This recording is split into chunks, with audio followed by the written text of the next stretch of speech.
perspective. Hopefully, we are good to go on sound and whatnot. Wanted to make sure um, I was coming through clearly and whatnot, so didn't want to have any. I think I've only done one live since I've been back, so you know, we had to get everything in order with the graphics and whatnot. But happy Friday, Good Friday. Hopefully, you guys are going to have a wonderful Easter weekend here.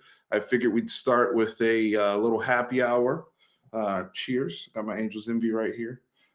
As we talk a little football. And as you guys could see in the title, this team and the things that we're hearing from practice feel different. Let me know if you're with me. They feel different. They feel different, this team.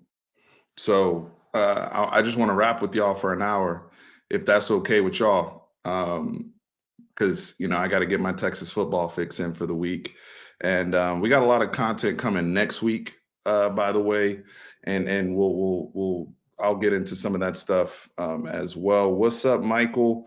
Michael, tough way for San Diego State to go out in the championship game, but congratulations to your San Diego State Aztecs, man, and I see you out there, brother. I wanted to give you a little recognition. Also, thank you guys for voting for me in the Twitter poll. Thanks for bringing this up, my man Cole from Dimple Wonder. I appreciate it, man, and that was really really cool to be a part of that on Twitter. I know it can be really really nasty business out there on the interwebs and whatnot, but the love shown, this movement, this channel, what we got going on is special. I know it's special. I feel it. Y'all behind me 100%. And that's why I felt like we won that tournament. And, the people we've met, the other creators that were a part of that, the other people that are influencers for the Texas culture. Texas is the place to be 100%, no doubt about it. I'm gonna get to the sponsors in a little bit, but I'm so excited to talk ball. Did y'all peep the video Texas football dropped today on Twitter with Savion Red, getting into the end zone and Bijan Robinson getting after it over there? Let me see if I can pull that up real quick, because it's just when you start seeing stuff like that, it's like, man, things really do feel different for this Texas football team. And I know people are gonna clip this right now. We're in April and say, Steve, it's you're drinking Kool-Aid, my brother. Be careful. Let me make sure I mute the sound real quick. But I don't know, man. Y'all tell me. I don't know. Y'all tell me. Feels. One of the things I brought up, I forgot what video it was on, but it was recent. I brought up the recipes and the ingredients, more so the ingredients for winning, the ingredients, what it looks like when you put it together. I think we get excited every single offseason, no matter what. And that's across college football, by the way. But I think we get excited every single offseason because we miss the sport. Football's played in a very small window relative to the entire year, and we miss it. And there's turnover and all these exciting things happening. So we automatically assume that, we can't go nowhere but up from last season, right? Or unless you had a really, really special season. So with us as Texas fans, it sounds redundant because that's how we've been, that's been the self-talk year after year after year. But I'm seeing ingredients this offseason and this spring practice that I haven't seen in previous years. And especially when I look at other teams, especially, as we start to grow our network, part of SEC Connect, y'all subscribe to the SEC Connect on YouTube and Twitter over there with Nino's Corner, Ty from Around the Table Sports, Jay from Unfair Sports, Chris from Where Down Podcast. Like, as I put that together with those guys, we have to follow other teams, right? We have to understand the ingredients of what was there for Georgia, the ingredients of what's been there for Bama, and all those things. I'm I'm not saying Texas is going to be a playoff team and all this type of stuff. I'm just saying the ingredients are there for us, where I'm seeing us being able to navigate difficult waters better over the course of a season than we've been equipped to do in previous seasons. I'm seeing the ingredients there. I sound like Umar right now, but I got to repeat myself so y'all can hear me. I'm seeing the ingredients there for us to navigate difficult waters better over the course of a season than I've seen in previous seasons. That's all I'm saying. And this is an exciting time with the continuity of this coaching staff, the experience being built with quarterback, the depth being built in the trenches, the explosive talent being brought on board, the team speed improving across the board. This is an exciting time to be a Texas fan. I'm going to do it for JS since he put in the comment. This is an exciting time to be a Texas fan. Do y'all hear me?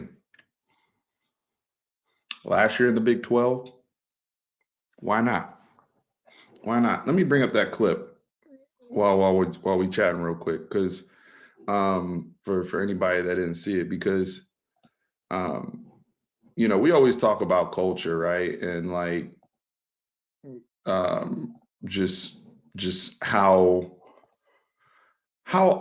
much culture matters, and you know building the outlook of the team, and wanting us to be this program that the competitive nature of our guys are there every single day, every single practice, every single lift session, every single film session, a competitive mentality in the program, a competitive mentality that we saw from the guys that are champions at the NFL Combine, and the reasons why those guys test well, lift well, interview well. Everything is competitive.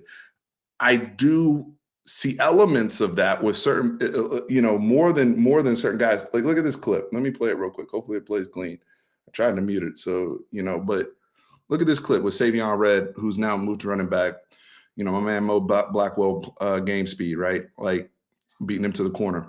But look who comes out there. Look at that. Look at that. That's Bijan Robinson coming out there.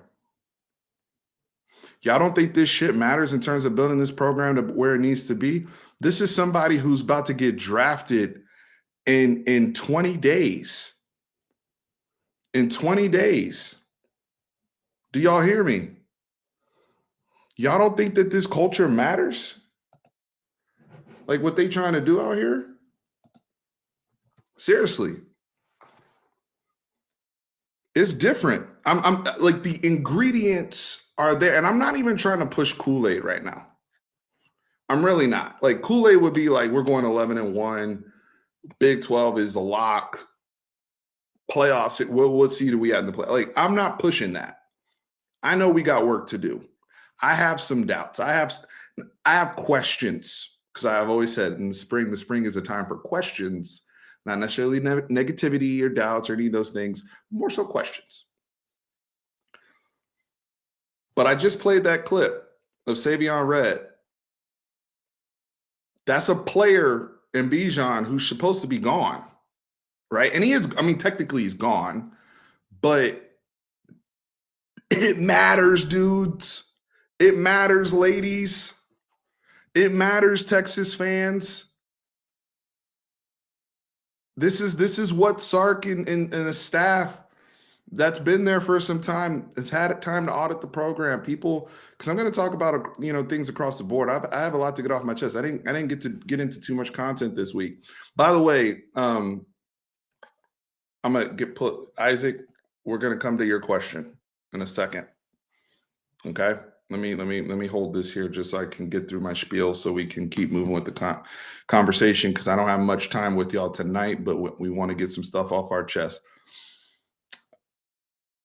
We do have a draft video. Speaking of Bijan, Roshan, Keandre, the whole bit, we do have a NFL draft video dedicated to the Texas Longhorns with the Lando show, my boy Landon, who's doing a great job. He's blown up on TikTok. He's blown up in the Dallas Cowboys community.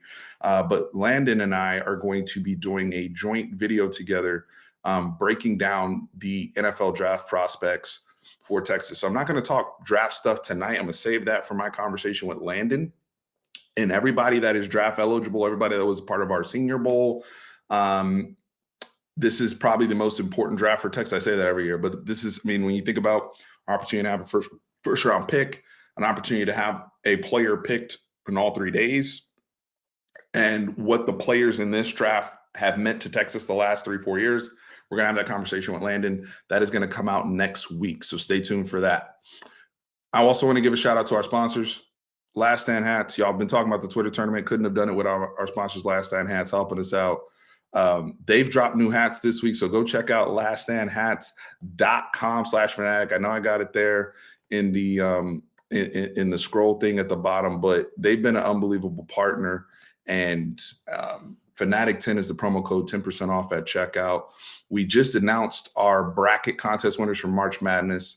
So Noah won, and I've put his.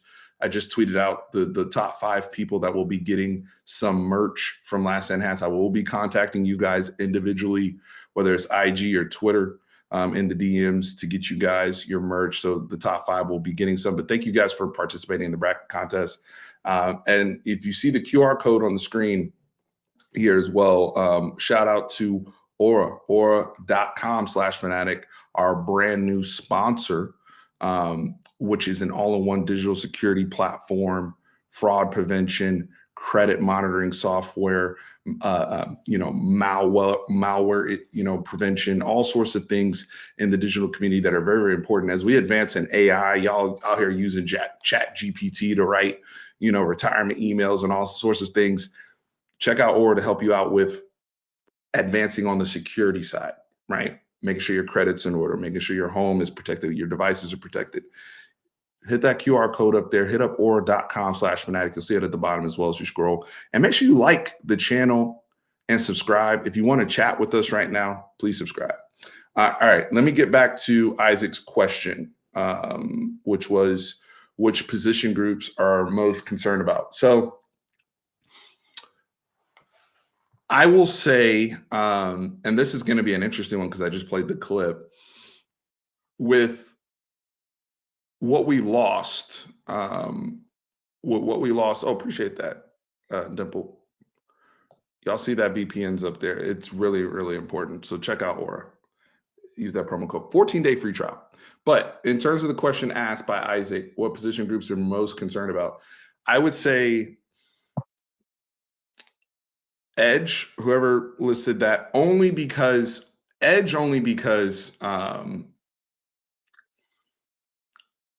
that is the most premium, most difficult position. And when you have a guy there, when you have that dude there, you're different. Your whole defense is different. And it's very competitive there, especially opposite of Barron Sorrell with, people thinking Ethan Burke's going to take that role. We got Justice Finkley, who's had a year in the program to develop and played a little bit more than Ethan did last year, but Ethan's big, but Justice is stout and all of those things. We got young boys like Jamon Tapp in there. We got the Colton Bassics of the world. And what does that rotation look like? Because you're relying on, regardless of who's with the ones, you're going to be relying on a relatively young rotation at edge, right? And so, and from a standpoint of not just pass rush, but also against the run fits. I just played a clip where a brother just ran power for a touchdown, right? And our linebackers out there exposed because somebody got nailed off the edge. Now, I didn't break down the clip. This is not film review here, but that is a position of concern. Also, can we get home with Fort? Right on time, Cameron Parker, right? So having that ability, especially in PK's scheme, to be able to get consistent pass rush throughout 4 quarters of a football game. Now, I do think our interior guys are going to be really, really good, to where we saw some of the things we, last year, like a Keandre Coburn, like a Byron Murphy, guys that are able to get upfield, more Ojimo, who's in the draft, that can get pass rush from the inside and and force guys out of the pocket, that helps. When you have linebacker play that's really good, I'm very encouraged with what I'm hearing from David Benda. Also, if y'all do y'all pay attention to the clips of who's being featured when they show certain highlights? Because I hope you know that the coaches are trying to send a message when they throw this stuff out there. Like David Benda going out when they showed him sacking Arch Manning, that wasn't an accident for them to put that clip in the highlight package. I believe that was from the second scrimmage they did where David Benda and if you pay attention to any of the paid sites like Inside Texas or 247 or Orange Bloods, all of these people have been blasting out, hey, David Benda looks good opposite Jalen Ford. We got another backer. Hey, we excited about Anthony Hill. We think Anthony Hill can be somebody that can get home. So they got options. So to answer this question, the concern is more so how mature guys are. The other thing I'm gonna mention, this is coming off of a different stream with other people we were talking to. Running back. I like the runners. It's not a question of talent, but we have to understand that between Bijan and Roshan, they were arguably our two best players on the team last year, at least in the top three, right? And the responsibilities they held from a pass blocking standpoint, I don't know if any of these people can pass block consistently. So we're not even talking about, I know they can run. I know that Cedric Baxter can break tackles. I know he can, get off in the open field and stiff arm the hell out of people. That is a given. Are y'all with me? But what I have questions and concerns about is some of the stuff that our backers were able to, or our running backs were able to bail us out of last year. So that's something that I'm kind of paying attention to, just to say, hey, that might be something where we may have some challenges, especially as we transition to more of an 11 personnel offense where we are going to throw the football more next year as I get to the quarterbacks. So as we go 11 personnel more, there's really an incumbent. I don't think we're going to run the six offensive lineman personnel as much as we did with Andre Carrick coming in the game rocking number 92 anymore, where we have all this max protection. I think they want to get some guys out there, especially with how the receiving room getting deeper. But guys, if you want to have more toys on the field, and this is just my own what I see, okay? I just want to be clear. If you want to have more toys on the field, you got to be responsible with the blocking. Now, the offensive line, I'm high on them. I'm higher on them. I have some questions at route guard, and we know DJ Campbell and Cam Williams are competing right now at right guard, and Cole Hudson is out right now with injury. He will come back and obviously compete for the job he held last season as a freshman. No doubt about that. But overall, with the depth and the experience, I don't have questions about the offensive line. More so is the general nature of the pass protection scheme as a whole, which includes the running backs. Somebody just mentioned AJ Argueta, pass catching, right? Now, guys like I know, people are going to want to say, hey, we want to see more Keelan Robinson involved, right? And he has to improve being able to stay upright, in my opinion. Not just running, but also when he's out there receiving passes. We saw how Sark utilized him on angle routes and wheel routes out of the backfield. The brother is very, very dangerous. That's somebody who I think can take a next step as one of those explosive guys, third down backs, and just being a difference out there in Keelan Robinson. And I think we've gotten so excited about Savion Red, obviously, about Jonathan Brooks, about Cedric Baxter Jr., about Jaden Blue and Jaden Blue developing, all very exciting things. But I think somebody like a Keelan Robinson can also come in and help us out and catch the football out of the backfield. But there's got to be a consistency there that we saw from the Bijan Robinsons and the Roshan Johnsons of the world. We got to stay upright. Yeah, the balance thing, we got to work on the balance thing. Y'all being more blunt than me, but we're all speaking the same language right now. We're all speaking the same language right now. Thanks for being here, Doug. I appreciate it. What else? What else are we talking about? Has anybody developed as a backup tight end? I mean, I like Gunnar Helm. I think Gunnar Helm and Juan Davis, I'm gonna say this. They've been in the program now, in my opinion, long enough to where we should be able to count on them behind Jatavian Sanders. Because I'm going to get to Jatavian Sanders, which is why he was in the thumbnail. Taking a sip of my beverage. Jatavian Sanders, there was some monk shit that got tweeted the other day about um, you know, guys in the guys being all Big 12 tight end and things of that sort. I'm not going to get into all that, but um, when you look at what Jatavian Sanders did last year and the production that he put up, then I'm not the big, box score numbers, all that. We eye test folks over here. But Jatavian Sanders last year, when you look at the production he put up and consider he was being asked to block way more than you'd probably like to see from a tight end of his caliber, and blocked his ass off, by the way, and had quarterback turnover. We ran the football a lot. We were a running football team last year and still put up the numbers he put up. I mean, I'm talking about even with the receivers, he needs to be showcased. He needs to be the cheat code. He needs to be the go-to guy when we get inside the 30, the 20, the 10-yard line consistently. We saw that at times last year, depending on the opponent, but we didn't see that on a consistent basis. I think Jatavian Sanders is right there to be a top 5, top 3 tight end in the country next season, no doubt about it. He has that skill set. He was a top 10 athlete in the country coming out of high school. The improvement he made, and the same thing I said about Baron Sorrell the other week, when I see people make big ass jumps like that year over year, yeah, it's coming for Jatavian. Now, and not to mention,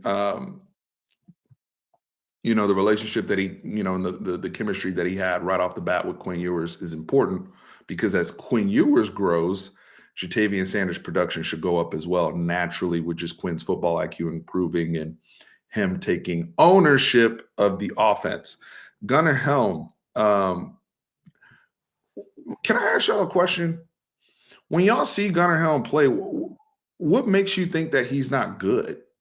I think I've always, even last year, let's be honest. Last year I would say our base was 12 personnel, right? So we had to play. Now that you could between Gunnar Helm or Andre Carrick, depending on what type of alignment we had, we played a lot of 12, right? And so Gunnar Helm, to me, is a good football player. Like I don't feel bad about what I have at backup tight end even right now. I'm still, and there were times where we actually missed him in the pass game. I think he's underrated in the throw game. Gunnar Helm is.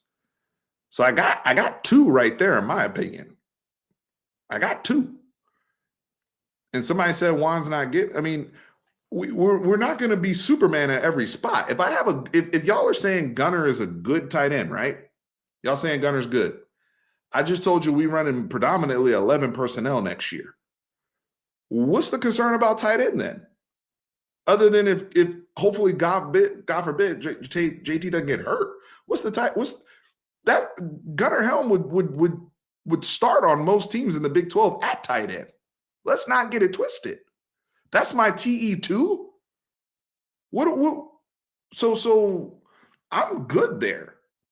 I understand. I would understand a little bit more if we were predominantly running 12 again next year. Maybe, okay, sure. Running 11 next year. Okay. It's gonna be Zay, AD, and Whittington. And we'll see where and Nayor will work in too. Right. And that doesn't even include Jonte and Casey Kane and DeAndre Moore and all these other people. No depth. I hear. I think we're thin. I hear where Isaac's saying we're thin. If we get injured, we're thin beyond Gunnar. I think that's what you're saying, Isaac. But at the end of the day, I mean, that's just going to be a vulnerability we have. I'm not as worried about that though, Isaac, because I think we're going to run a lot more 11. If we were running 12 like we ran last year, I'd be with you on this personally. But I think you're going to have a lot of sets where JT is the only person um, out there on the field that's a tight end, and there'll be times where they're going to flex JT too. He's yeah. I mean, at that point, we are nitpicky. Yeah, I agree. I could see a portal tight end. Yeah, I mean, those conversations are going to start being had because I think we're over our number, or we're right on that number of scholarships. So there's going to be some conversations that are going to be had for guys to seek other opportunities that are not in the two deep, and that's just the reality across all of college football. That is not unique to Texas. But in terms of where Texas may look to target, they may say, "Hey, to Isaac's point, if we feel thin here for an injury, we may want to go out and shore that up." Um, let me see what else we got. This is a good discussion. I mean, because it is a reality of the situation. But when I say feel different, and that's why I played that clip earlier with what we saw from Savion Red and whatnot. Um, the other clip, and I'm not going to pull that one up, but the the guys talking about, and it was Jade Barron, it was JT Sanders, and it was a couple other guys. Bug was up there, and they were talking about Quinn's growth. And JT bluntly said, hey, Arch came here and has pushed Quinn, and Quinn has stepped up, right? And you got to is when you have a guy like Arch Manning coming into your quarterback room, you better be on your P's and Q's, or else Bubba, you're gonna get replaced. Because that's what happened with Eli and Peyton when they went to their schools for various reasons, whether it was injury or not being ready to go. But um, Quinn, body wise, we know what's there. Quinn upstairs has been my thing. I think right now, if I'm asking Quinn Ewers to throw an out route, a 20-yard or a out route or dig, any of that stuff, he can work on his deep ball stuff and his more of his launch point trajectory and things of that sort. But any of the NFL, the real difficult throws, he can do that with some of the best in the world right now. That's how talented Quinn is. And he showed that last year, even when people hit in his face, whether it was deep crosses, hitting people right in stride. My thing with Quinn has always been, are you going to take ownership of this Sarkisian offense? Are you really going to understand how to problem solve at the line of scrimmage? There was a lot of games last year when he came back. Many of you in these lives would come on and say, hey, I felt like we could have audible, we could have changed something. They were looking at us, so they were loading the box against Bijan in our run game when we were trying to run the game out, and that's why we couldn't score more points in the second half. And maybe if we had a quarterback that could, see some of those things and check us into a better play, we could have taken advantage of the look the defense was giving us. Those are the things we're hearing now with Quinn, and decision making and where to go with the football, and understanding not just running the play that the coach has called, but understanding the intent of the offense and how to dissect a defense. Not just understanding, oh, I need to go out here and execute this throw or this play, but this is where the weakness is. Oh, they run in zone. Okay, boom. Here's my beaters. Oh, they playing man. Where's my matchup? Oh, they playing man. JT beat them. Zay beat them. This is what we got. Or we can check into this, or I can check to run.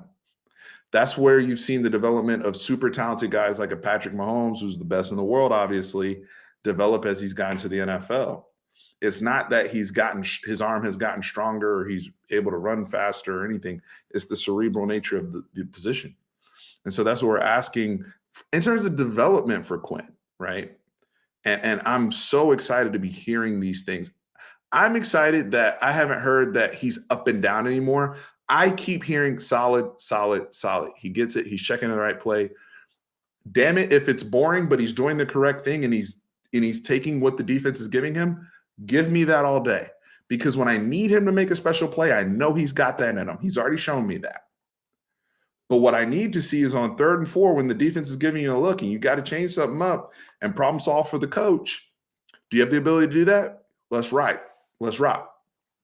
That's what I want to see. And so to hear these things from guys on from like to hear Jahdae Barron throw out that type of praise, knowing what type of football player Jahdae Barron is and what type of what he's back here hunting for, I think we're gonna be all right. Those things, they feel good. If it's like, okay, I'm seeing these building blocks. I'm hearing good stuff about guys, young guys coming into the room, pushing older guys. I'm seeing development. Y'all let me know. Am I tripping? Is this too much Kool-Aid? Do I need to relax? I feel like I'm seeing development. We've been on YouTube for a minute now, y'all, and we've been so consistent in stating our concerns about guys coming to Texas and not improving overall as a football player, but then they go to the NFL and all of a sudden they're flying around again. And it's been frustrating. But to see a Jalen Ford in just 2 years with Jeff Choate and Pete Kukowski become the football player he's become. To see Barron Sorrell getting developed properly, it's encouraging. It's encouraging. It's on both sides of the ball we're talking about. I want to speak on this comment because it's going to lead me into something I wanted to share about the spring game coming up next week because I think it's important to state.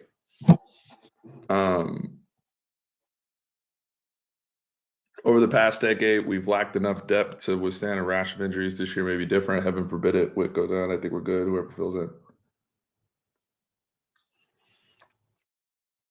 And I see Jacob's comment. I'm going to comment on that one too because this is also very true as well. This is very, very true. But to address the depth, raise your hand if you remember last year, we couldn't even have a real spring game scrimmage because we didn't have enough offensive linemen that were healthy to run a scrimmage. This was just last season. Raise your hand if you remember that. We ended up having to do, I think they decided to do 100 plays, and then they had like 75 real plays, but they were more so sets or situational than they was an actual competitive scrimmage where there's a score, there's teams, all that. We couldn't do that last spring. Raise your hand if you remember that. That was 2022. We could not have a real actual spring game because we did not have enough healthy offensive linemen. Look at 1 year. 1 year of good recruiting, keeping people in this program, developing people. Raise your hand if you heard about all the injuries that were happening last year. And we knocking, but damn it, they're down now. We got bodies. We're gonna have a scrimmage on the 15th. Weather permitting of it, God willing and everything, right? Hopefully we don't have any bad luck. But we're gonna actually be able to have the bodies we're just talking about a scrimmage, not a game, not an exhibition, not a bowl game. We talking about a scrimmage. We couldn't even do a real scrimmage last year. So you can't tell me that things aren't like the ingredients are there. I have questions. I'm gonna get to one thing that's floating around the back of my mind. I have questions. But that was a problem last year. We had to wait for the freaking 7 freshmen or however many there were to get here to scrimmage again in the summer fall of last year. We had to wait for them because we couldn't even do a scrimmage. Jacob, you're absolutely right. And until they win, it won't feel safe. And when we say win, we're talking about consistently winning 10 games and competing to go to the Big 12 and being in the Big 12 championship game. I don't think that is absurd expectations whatsoever. considering what the roster is. I know what I've lost in Bijan. I know what I've lost in Rojo. I know what I lost from the defense. I know what my expectations are. 10 games. This conference, we added some teams. Last year, no excuses. We talking about depth. We talking about ingredients are there. Ain't nobody trying to go 8-5 again. Ain't nobody trying to go eight. That's not the move. Okay. But I am, I'm not going to, and I said this jokingly on Twitter the other day.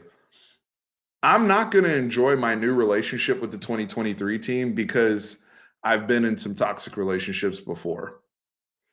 That's why we have these therapy sessions, my brothers and my sisters, so that we can overcome these things to enjoy the current relationship with the current team. I want to have fun with this team. I'm in a good, healthy relationship that they're treating me well so far. So I haven't noticed red flags. I have questions. That doesn't mean we're naive and blind to the past of everything that's happened. Doesn't mean we're gulping down the Kool-Aid that we're going to go 12-0. It's not what that means either.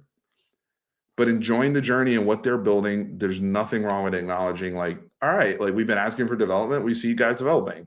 All right, we asked for experience at quarterbacks and quarterbacks developing more talent, more speed on offense. We're seeing that.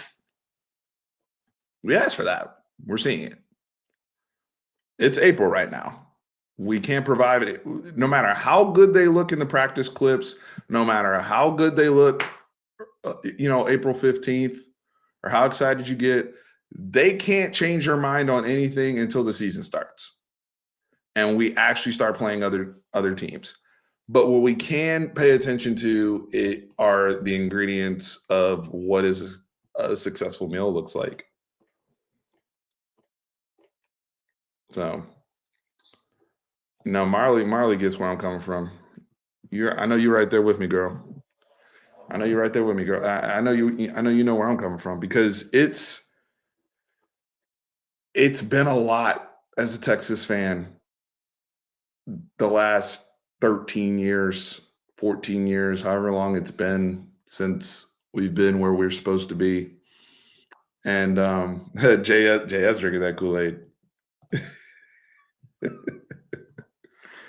Hook 'em, hook 'em, hook 'em. Um, but we also are smart football fans. We're smart college football fans, and we know what good looks like. And we should know enough from the bad to have learned what it shouldn't look like. Like, I know you should never be in a spot where you can't have a scrimmage because you don't have enough linemen. I know that's not good. I know it's not good when we were on our hands and knees begging O'Shawn Mathis to come here because we were scared about the edge room last year. I know that's not good. And I applaud the staff for tightening up. I mean, the two deep is I'm confident. I mean, even when you look at corner, let's talk about corner, right? I mean, we got my man Holmes in from where Wake Forest, who's going to be probably replacing Deshaun Jameson at that field corner role. We got Ryan Watts back up here, who's going to be one of our best defensive players next year. We got Jade Barron. We got Jalen Gilbo coming back from injury. Like Terrence Brooks is going to fight for his right to party as he should. And Terrence Brooks flashed why he was such a big recruit for us last year and several points of the season. Can he develop that consistency? There's reasons we should be excited. Those are good football players. I mean, we just talk about some of the names I mentioned.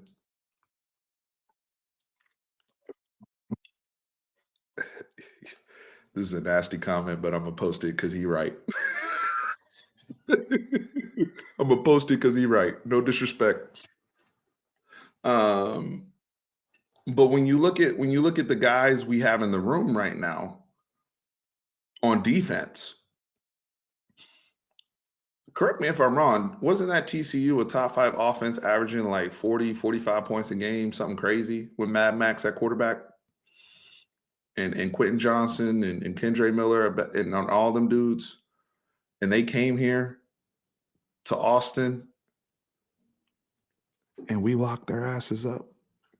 Excuse me, we locked their asses up. We actually locked their asses up. I'm pissed off about that football game because the other side of the ball blew that money. And then there was a BS penalty that happened. And I know the run got off, but my baby Jalen Ford wasn't even in the game when that happened. We had the backups in when the big run happened, and there was some holding going on. Yeah, I said it. However, TCU came in here with this offense that marched even past Michigan until Georgia got them. Until Georgia got them. Georgia watched our tape and they knew what to do. But all those boys played against TCU last year and were balling. So why can't we build on some of that stuff? Especially with Jalen Ford back, a Ryan Watts back. The improvement we've seen with the defensive line overall. I do think we'll be better at edge. Will we be elite at edge? I don't know. Can we be elite in the interior? I think we can. Devondre Sweat came back. I thought he was going to go to the draft and Ojomo was going to stay, but it flip-flopped. So I want to speak on Alfred Collins real quick too. Hearing his name, and that's somebody I just personally root for because I love the brother, but the potential that he has and the way I think he will be utilized exclusively just at 3 tech and being able to get off and get his, and the increase that he's had with his weight. I am so excited to see Alfred Collins play football next year. And look, you read the reports and you hear about, hey, the big thing, the breakthrough with Alfred has been the consistency. The breakthrough with Alfred has been every single practice from early, before they went pads, we heard his name in the practice reports. Big things popping, 100%. I think it matters what you do off the field, and I think it matters when you get your body in shape, when you get your personal life in shape, and all these things. I'm just so proud and happy for Alfred, and it speaks to the development again of the staff. People wrote off Keandre last year. I remember coming on this channel and people saying, "Hey, I don't even want him starting, Steve. Let's start this other guy. Let's start this guy. I don't want Keandre starting." This staff never gave up on Keandre. He just kept, but he also kept working. He showed his value. He showed his worth.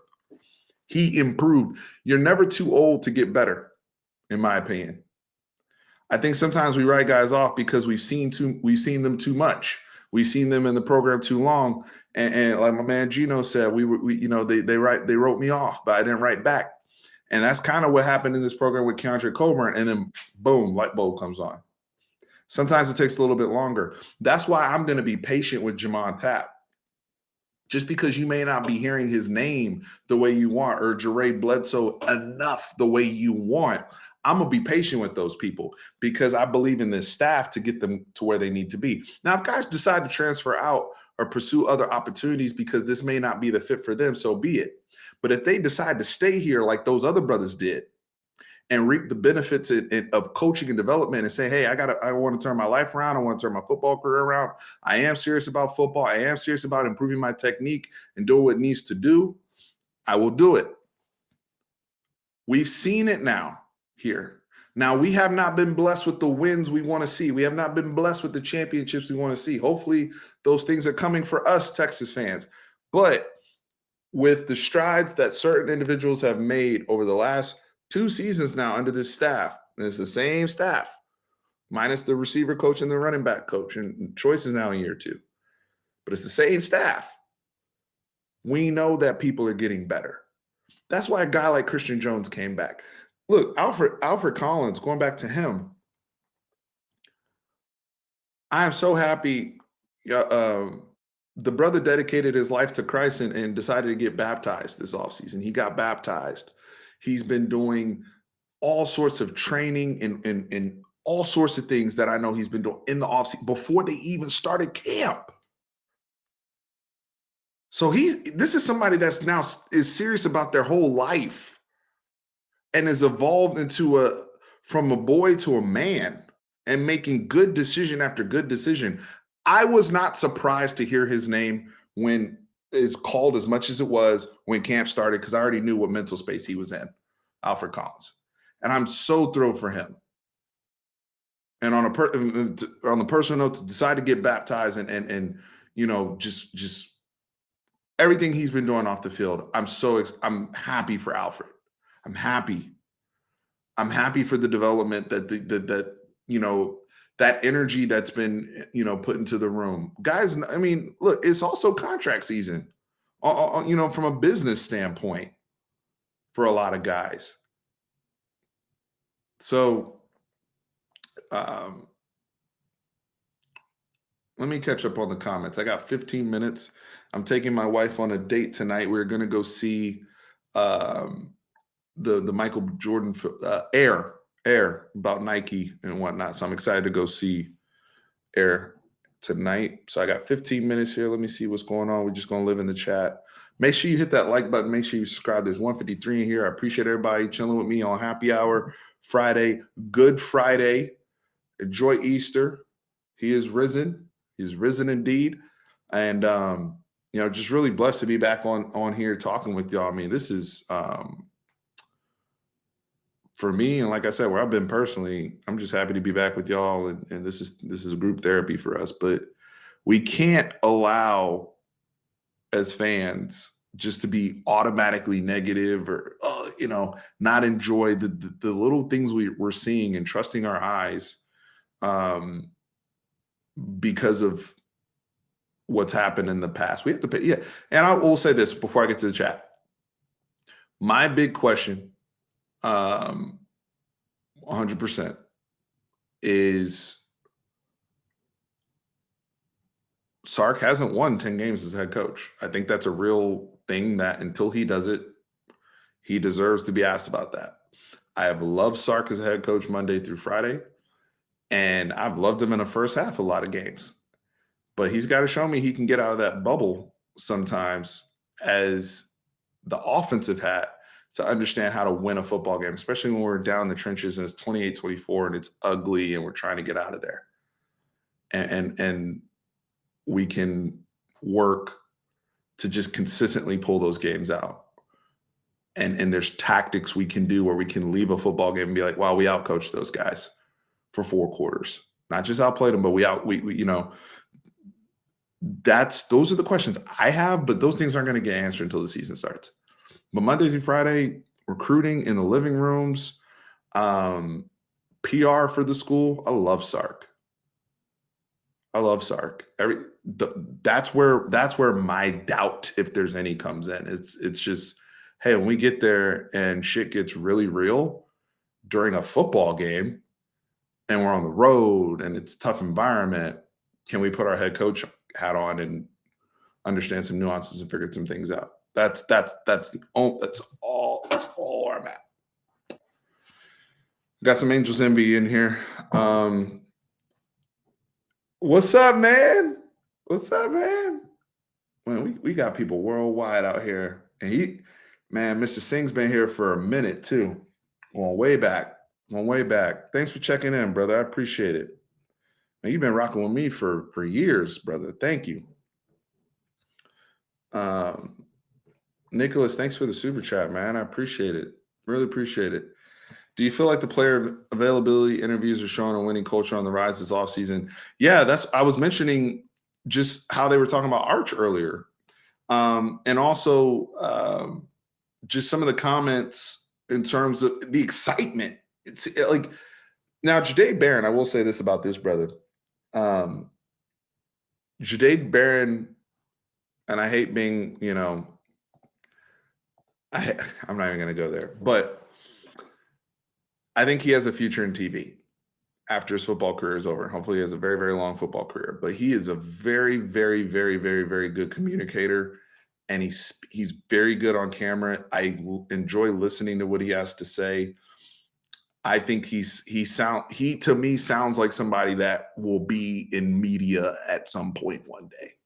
Jade Barron, that is. But in terms of the winning culture and their feedback, I love how blunt JT Sanders is. You can tell he's a no bullshit guy. And you can tell just by the demeanor of the players when you compare them to interviews of the past, they're not going to give us anything that's like really, really, they shouldn't, right? They're going to keep those things behind closed doors. However, body language, just understanding where their heads are at, understanding how serious this is, and understanding how much they want to win for Texas and how much Texas football matters. Um, yeah, I mean, I think it's been good. Good point here, JS. It hasn't been a circus. We'll see what happens in the spring game. I'm sure there'll be a little extra arch cam and all this type of stuff. But if you think about it, Arch has been now on campus enrolled at Texas. He's been a Texas student since January. It's April now, and it hasn't been crazy. Now you'll have people that don't really pay attention to Texas football tell you that there's a quarterback controversy and bullshit like that with QB1, which is not true. Now there's a battle for that backup spot in Malik, and I was really happy to see Malik A, back healthy, B, last few clips throwing a touchdown pass, spinning the ball downfield, and just looking aggressive with his physical stature and what he can do, pushing the ball down the field. And if you notice, some of the other players commented, I think it was Jade that said, hey, Malik got a cannon, right? He's slinging it, right? So these are all positives. And there's been nothing but positive feedback about Arch. And one of the things I heard today, I think it was from the Inside Texas guys, just mentioning his competitiveness, right? And when he does get reps and when he's in the weight room, wherever he is, there is a competitive feel to Arch, but it hasn't been a circus. And I think that's a good positive for this team.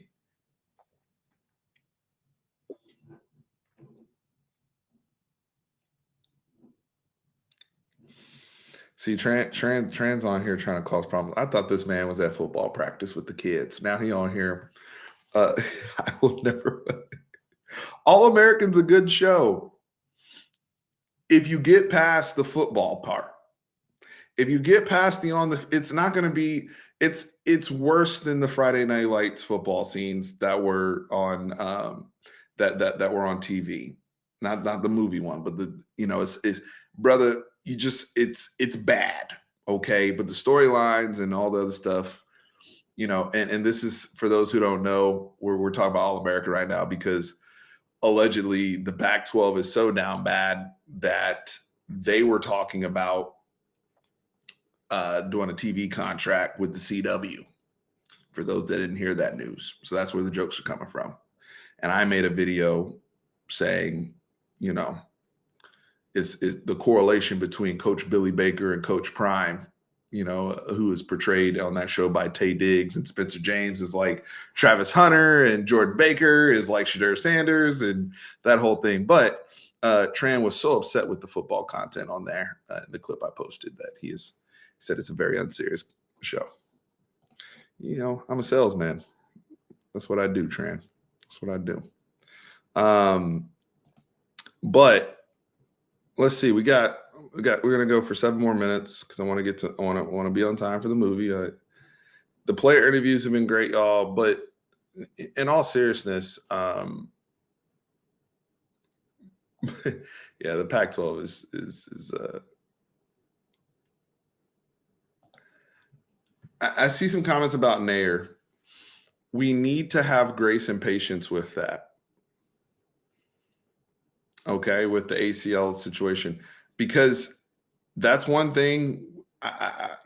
Talking about previous traumas as Texas fans, I can't tell you who I've seen that's recovered successfully from ACL at those type of positions at Texas and come back to be super productive for us outside. Like going back to Jordan, like Jordan Shipley was probably the last one where he kept tearing his knee up and he still came back and balled out. Like, and I do think Nair, hopefully, I want everything, but they at this point, Nair aside, having A.D. Mitchell, Xavier Worthy, Jordan Whittington back, Jordan Whittington manning the slot and playing his natural role instead of being, out there in 12 personnel all the time. I think we'll see a better, structured passing game with that personnel. Not to mention the speed and the weapons behind them with the young freshmen. But we need to have some grace with Isaiah Nayor. That's a guy that may come back and you're like, oh, I don't know. And then by week 7, week 8, week 9, you start to see him coming on. But I don't want to rush it. Like, in my mind, I'm like, I don't even know if he's going to be contributing against Bama per se. But that may be somebody I need down the road as I'm trying to get to the Big 12 championship game in November, if you catch my drift. We have to be patient. Because when we haven't been patient, we've seen guys try to come back, fight, and then boom. And Brent brought it up here in the chat. I didn't even want to do it about Troy Mary. I'm glad Troy Mary, I've been seeing some clips from him at Arizona State. Looks healthier now. I've been saying, sometimes when you have those type of setbacks, you need to change scenery. And so for him to go over to Arizona State with Coach Carrington and Coach Samp, good. But that was a concern.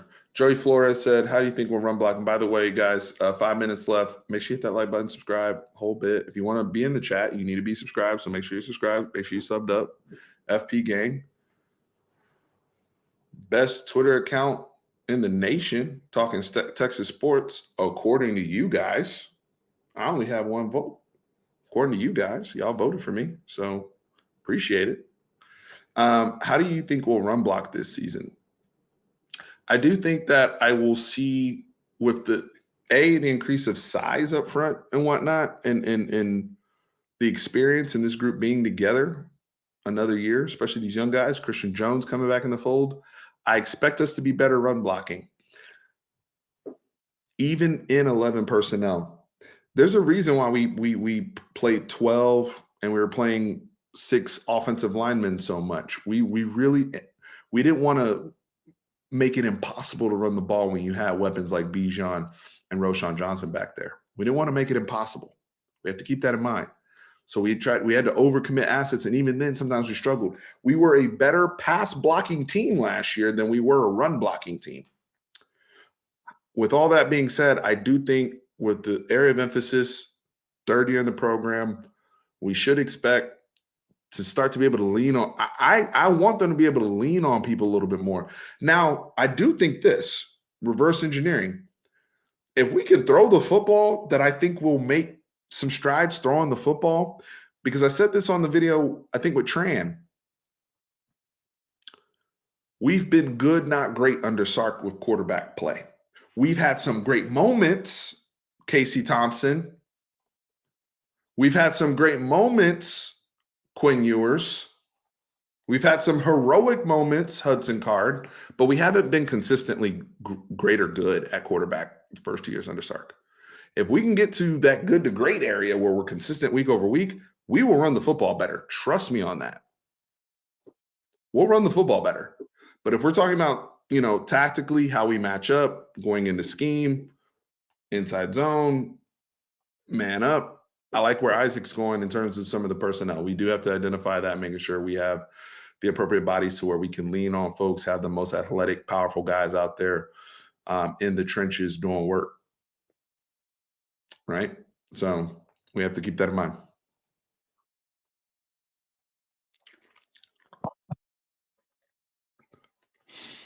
Shout out to the Leander Lions.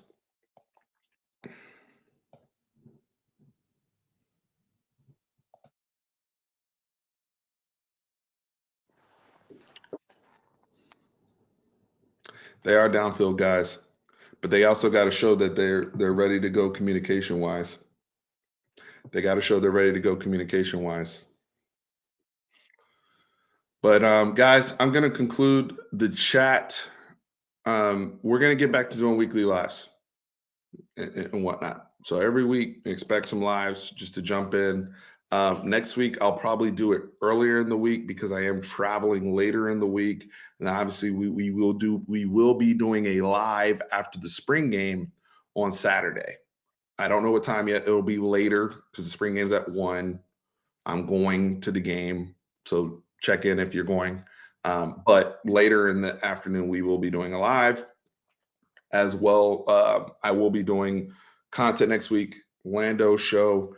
I got Chris and Vashon coming back on to get their thoughts. Many of you enjoyed those brothers and their perspective. So we will be hanging out with those guys as well. But lots of good stuff coming from this channel. Thank y'all for voting for me. Thank y'all for staying patient, waiting for me to come back the whole bit. But we outside now. So let me know in the comments if you were watching this video and you were checking in.